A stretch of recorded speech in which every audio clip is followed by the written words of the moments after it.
Hello everyone, it is Joe here from OmniPoke, the channel that brings you guys everything Pokemon. If you're looking for PTCGO codes, including the stuff from Lost Origin, make sure you check out the Potown store. You can get a 5% discount on your orders using that code OmniPoke. For today's video, we are going to be looking at Regidrago VSTAR. I think this card has divided opinion among many people. It's quite clearly not as good as some predecessors like Mewtwo and Mew Tag Team GX, but that's not to say the attack text on Drago is not worth building around. Today we're going to be looking at an Arceus build alongside Regidrago, and the reason why we want Arceus is it allows us to have some great consistency to fall back on with that Starbirth, getting us into the game and offering energy acceleration.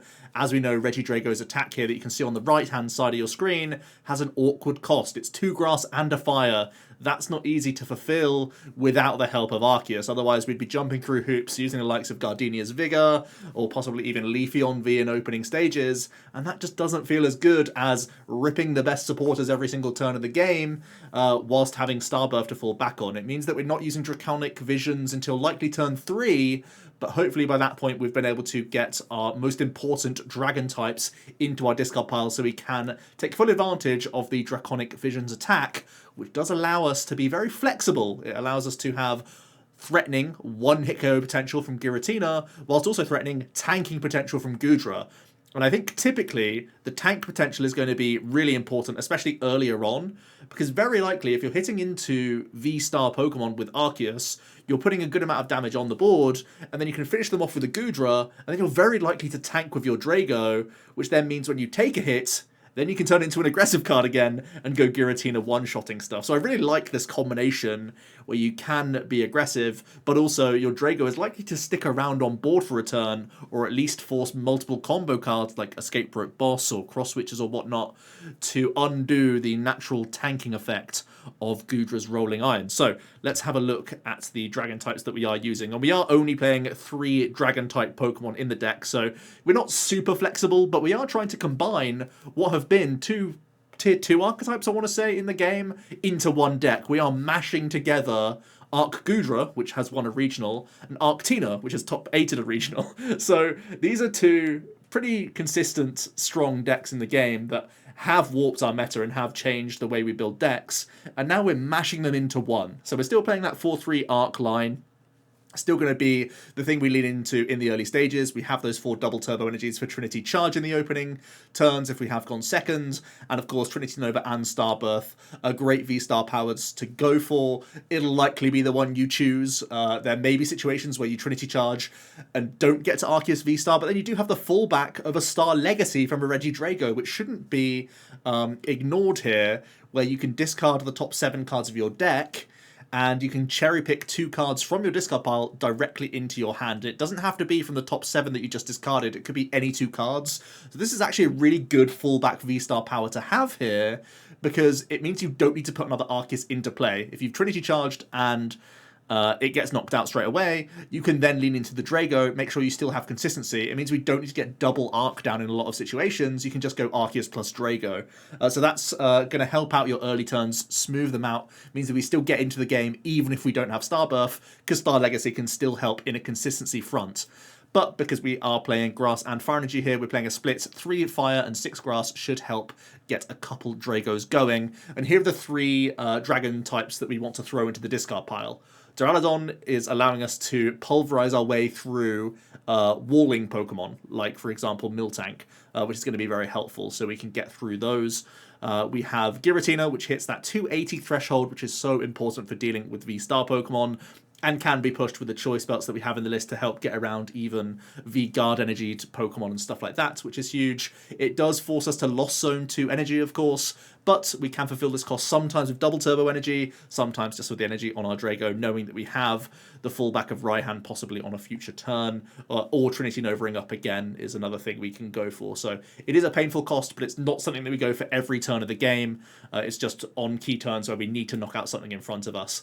And then we have the Rolling Iron defensive option, which I think is so good.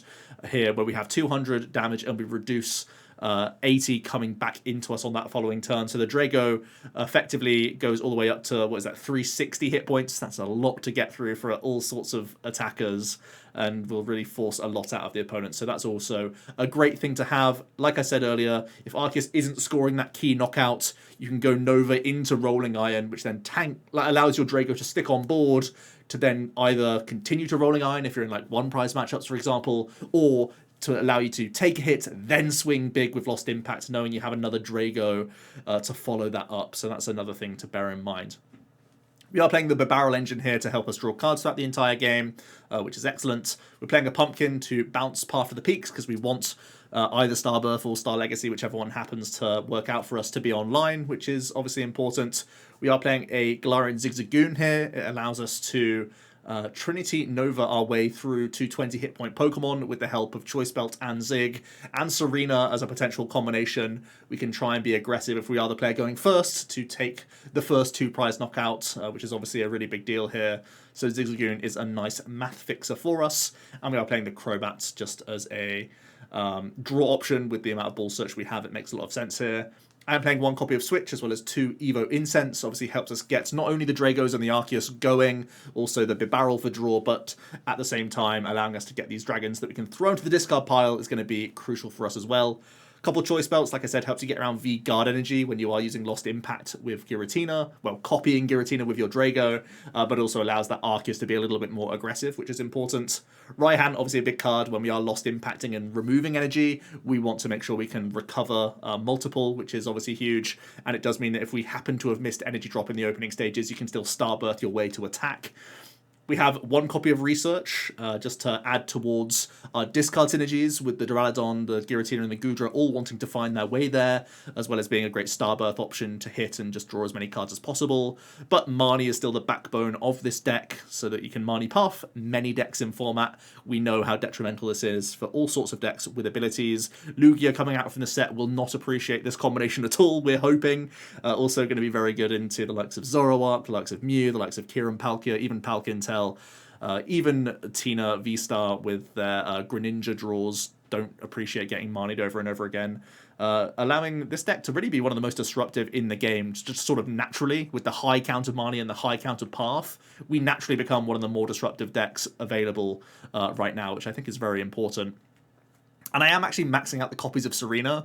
I could see 3 Serena 1 boss, but I love having the extra discard synergy for our dragon types. So I am actually maxing out the copies of Serena here. Makes us possibly a little bit inflexible and makes our prize map more difficult, possibly forces us to use more Lost Impacts, which can be awkward at times. But because we have that push potential, I feel like it's probably okay. Also, without playing Luminion, it's a little bit random to actually hit your boss versus your Serena. So at the moment, I'm at maximum copies. We'll see how punished I get by this, and I could easily see the switch coming into some bosses. At the moment, I'm being quite skimpy on my draw support account, knowing that we have Bibarel to fall back on, and because, of course, Drago takes up a lot of space, because it's just the 4 cards for itself, but also the amount of dragons you add in does eat into your slots. So I've sort of taken away from the research count, knowing that we have, you know, still 10 usable draw supporters throughout the game. So if you want to reduce this down, it obviously hurts your consistency a little bit, but the boss's orders is obviously the more flexible option to think about. We are playing the Path of the Peaks, like I said, huge stadium card here, big for so many matchups, and then we have the obvious energy count at the end here. So let's talk about some other options. I'm not playing many tanky stuff. I'm just hoping that the Drago itself can tank via Goodra. But we could, again, try and push ourselves out of range of at least early Giratina damage or even early Lugia pressure, force extra powerful colorlesses out of the opponent, force them to hit their choice belt, make them draw even better when we are Marnie pathing them, essentially. The reason why I'm not playing the Radiant Guardi right now is, again, we are path-based, so many times that will be the stadium in play. But even then, I just want more space in the list. If I wanted to wiggle any more things in, I don't think the Radiant would actually be the first card I'd think about. I'd actually much prefer an Escape Rope. I think that's my 61st card right now. But if you do want some extra tanking options, they can be added into the deck. We've seen it before with Arceus. Radiant Charizard's actually an interesting one. We play Fire Energy naturally now. I think you'd have to probably go up to 4 copies of Fire if you really wanted to lean into the Radiant Charizard, because you need to find it naturally. But again, with only 1 switch out, I'm a little bit concerned about having this card just sort of waiting around. And also because we're naturally pathing people and only play Pumpkin to bounce that path. I don't know how easy it is to weave this card in. The one thing to note, though, if there are a ton of V-Guard energy-based decks out here, possibly adding in Charizard and maybe even a third belt allows you to hit that 280 mark that little bit more reasonably, or just allows you to lost impact more aggressively with your Drago, knowing that on the future turn you can just attach one Fire Energy Radiant Charizard, win the game that way. So I could easily foresee this also coming into the deck list. It can force the opponent onto odd prize cards as well, which can be very cheeky. And when we are playing a heavy Marnie at the very least, alongside... well, you probably can't path when you're using your Charizard, but you can at least be Marnie spamming the opponent to try and get them out of Boss's Orders or get them out of Serena's, so that you are, at least representing that map. So yeah, the Radiant Charizard could easily make its way into the deck list. I've already said Rope could be nice. Only one switch is a little bit awkward with the high retreat costs Pokemon that we have around the board, so I could easily see this coming into the deck list, especially because I'm only playing Serena's. So having Rope in here for a bit of pseudo gust even into one prize matchups is pretty nice to push things out the way. Boss could also make its way into the list, as with Roxanne. If you really want to play Luminion, you can get super creative with a support account, but right now I'm keeping things relatively simple. Capture Energy has sometimes been that one-off that we've seen in Arc decks, because it can be a Starbirth option if you've found DTE in the early stages, knowing that you can then get Capture Energy, which is an extra out towards Drago, or just get the free Bidoof developed, which is always nice. But I think with the attack cost of Regidrago, I don't feel like it's the right decision, because it doesn't work on anything but Arceus, which is a bit of a shame. And we can get more creative with our dragon stuff. I think Garchomp would be one of the first ones on the list, because that Sonic Strike can be great at finishing off Pokemon. And again, I'm not playing Boss's Orders, so having Snipe potential that could even go on to one prizes if I need to. I know we're probably over KOing stuff, but it allows us to have a bit more control over the opponent's board without having to play Boss's Orders, which I think is nice. And it's a natural free retreater, similar to how we've seen Flying Pikachu be a decent option in Bibarel. The Garchomp could be adding to our decent leads in the deck, and if you play Collapse Stadium, that could be a way for you to discard your Garchomp later to be used with Regidrago. So I do think the Garchomp has to be side by side with Collapse Stadium if you want to go down this avenue. But it could give you more similar vibes to Flying Peak, where you give yourself an extra decent lead in the deck, which is no bad thing. And Collapse Stadium is already a reasonable card that we've seen in previous Arc Tinas before, so wouldn't be that much of a stretch to make those switches, which could be very reasonable. Onto the matchup spread then, and I've actually gone to Trainer Hill because this is essentially trying to mash together Arc Tina and Arc Goodra, but this isn't going to be an exact science, of course, but I do think it paints a decent picture for us, and as we go along the list, we can see that we can cherry pick the ones that have the good and bad matchups, and it means that we actually have a pretty well-balanced matchup spread. The Giratina part of the deck will allow us to burst through Blissey, whereas Goodra on its own would be terrible. We're pretty reasonable into regular Arctina. I feel like the matchup would get closer for us because we can act, we can have the aggressive nature of the Giratina, but also have the defensive nature of the Goodra. So it really becomes down to timing this sort of card, where we're currently a little bit unfavored into Lost Box and also Mew, but I feel like the timing of when we use our attackers probably puts this at least to 50-50, I would say. Hisuian Zoro is still probably quite bad because they're just such a good tempo deck against us, and they're not too concerned about the Goodra shenanigans, to be honest. It's really not affecting them for the most part. It's really us trying to stick them with Marnie Path that's going to be the highest percentage of our win condition, or if we have gone first and we can belt up and Serena up their sort of stuff, that could be huge if they've not been able to develop Diancie.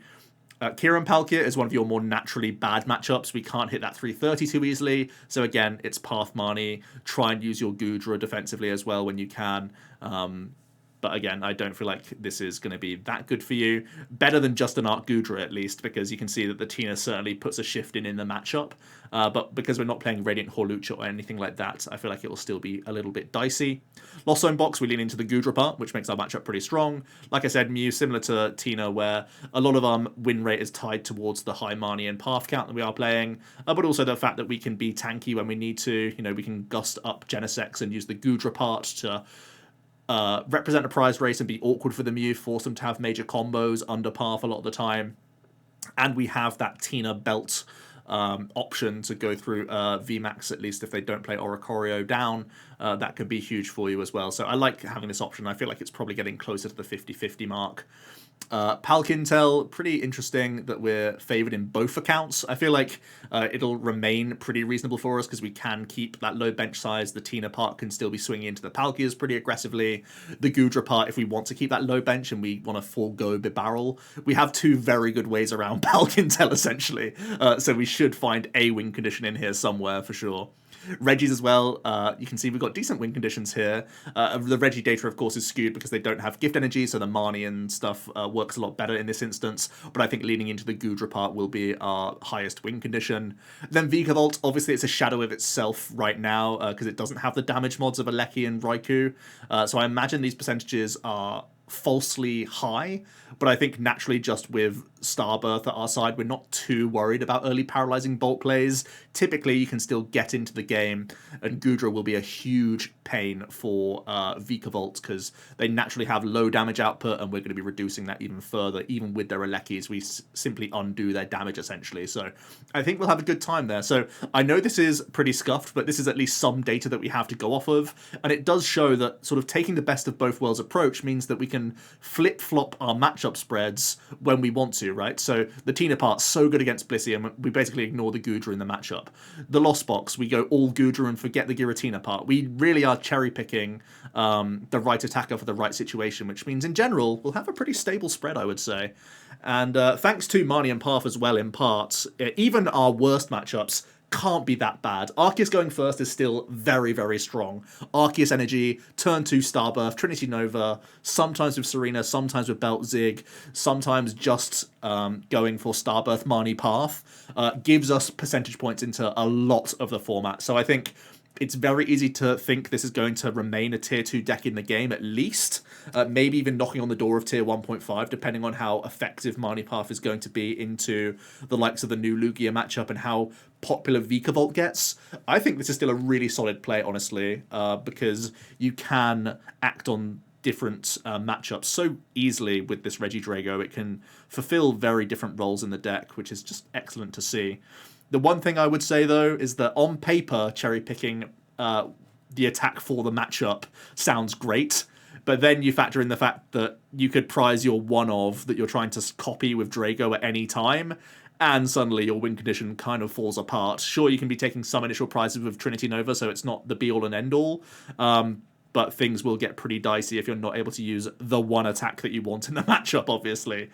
So you can fall prey to slightly more awkward draws as well, I would say, because you need to add extra steps to what you're doing with Regidrago. You need to try and get Tina and Goodra in the discard pile, ideally Duraludon as well when need be. So the fact that you're having to jump through these additional hoops obviously can be pieced together with Starbirth, but in those games where you've drawn a little bit worse and you just don't have stuff rolling and draw things in the wrong order, that's when it's going to start to feel a little bit more of a clunky, awkward deck, and that is a small headache for me. So let me know what you think about Regidrago. Do you think it's going to be the new premier partner with Arceus, or are we going to see other developments with Arceus as the format goes ahead? Are we going to see a return of Flying Pikachu to try and fight that fight against Lugia, whilst having that lovely free retreat? I can still see that being hugely appealing, of course, but I do think Regidrago has a lot of merits because it can be aggressive and defensive all in one powered up package, which I think is very cool. So yeah, let me know your thoughts down below.